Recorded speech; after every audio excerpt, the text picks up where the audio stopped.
Bengal football academy, যেটা সবাই জানেন, আমি এবং ফুটবলাররা সবাই মিলে কিছু পয়সা আমরা জমিয়েছিলাম, এখন সেটা 67 লক্ষ টাকা ব্যাংকে আছে।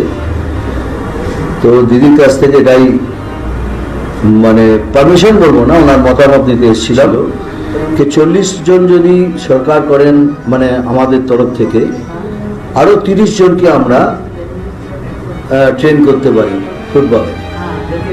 সেই জন্যই 40 + 30 70 জন যদি বেশি হয়, মানে 30 জন যদি বেশি হয়, এটা মনে করি এটা बंगाल फुटबॉल एकेडमी जो मेरा बहुत पुराना सपना था, साल से कुछ नहीं करने दिया, कुछ भी करने गया तो रोक दिया गया मुझे, फिर मैं भी फेड अप हो गया।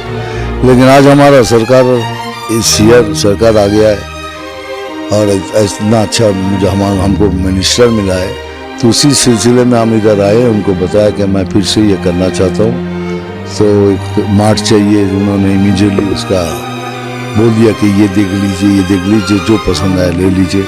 थोड़ा सा हमारा ऑफिशियल काम है, वो ऑफिशियल काम पूर्ण करते ही हम बंगाल फुटबॉल का एकेडमी फिर से शुरू कर देंगे।